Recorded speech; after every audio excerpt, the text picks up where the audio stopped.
PMCH में चल रही बदहाली को लेकर के अब सांसद पप्पू यादव ने भी मोर्चा खोल दिया है। एक के बाद एक राजनीतिक जगत के जो लोग हैं इसको लेकर के विरोध कर रहे हैं। नमस्कार, आप देख रहे हैं देशवा न्यूज, आपके साथ मैं हूं राजनंदिनी। पटना के सरकारी अस्पताल पीएमसीएच की कुव्यवस्था को लेकर के लगातार सवाल जो है वो खड़े हो रहे हैं। ऐसे में पूरे 5 दिनों के बाद पटना के स्वास्थ्य मंत्री जिस कुंभकर्णी निंद्रा में सो रहे थे, अब ऐसे में वो नींद से जागते हैं और बीते दिन उन्होंने एक्शन लिया है। अब इस एक्शन पर भी सवाल उठाए जा रहे हैं।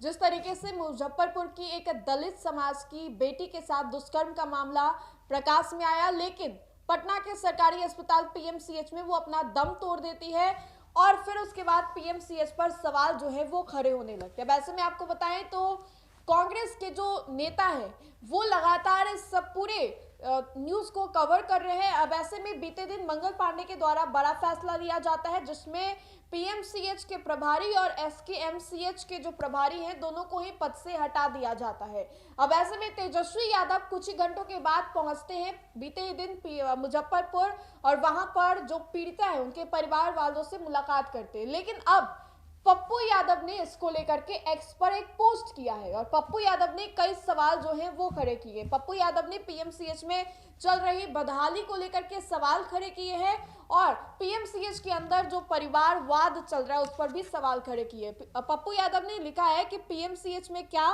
माफियागिरी है कि यहाँ के अधीक्षक आईएस ठाकुर रिटायर होने के बाद 3 सेवा विस्तार पाकर उसी पद पर कायम है।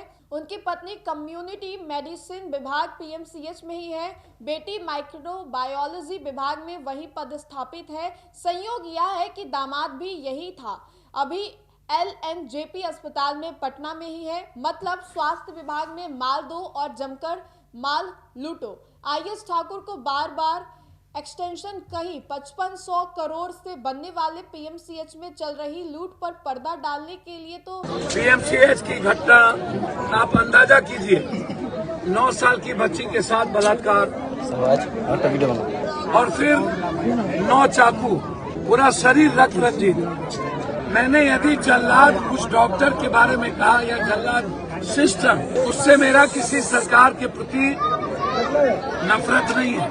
मुजफ्फरपुर के डीआईजी साहब से बातचीत की। मुजफ्फरपुर में वही डीएसपी ने एक पासवान गांव में ढूक करके पूरे महिलाओं के साथ मारपीट किया था। Medical mafia, nursing home Bharat में ही क्यों? सबसे ज्यादा लूट भारत में ही क्यों? तो नहीं मिल रहा है। वैसे में देखिए कि पटना में जो सरकारी अस्पताल है पीएमसीएच, उसका एक और बिल्डिंग बन रहा है, लगभग वो कंप्लीट हो गया है। अब ऐसे में पीएमसीएच को लेकर के भी इन्होंने सवाल खड़े किए हैं, लेकिन पीएमसीएच की जो कुव्यवस्था है, लचर व्यवस्था है, जिस कुव्यवस्था को लेकर के पूरा विपक्ष एक साथ नजर आ रहा है और सिर्फ विपक्ष ही नहीं, एनडीए के भी कई ऐसे नेता हैं जिन्होंने इसके खिलाफ मोर्चा खोला। ऐसे में आपको बताएं तो अर्षित जो है बीजेपी के प्रवक्ता थे, लेकिन बीते ही दिन उन्होंने पद से इस्तीफा दे दिया और कांग्रेस ज्वाइन कर लिया। और वजह ये थी कि उन्होंने एक पोस्ट कर दिया जिसके बाद से में था खलबली मच गई और कहीं ना कहीं उन पे दबाव बनने लगा और जिसकी वजह से वो पद को छोड़ दिया और इस्तीफा दे दिया।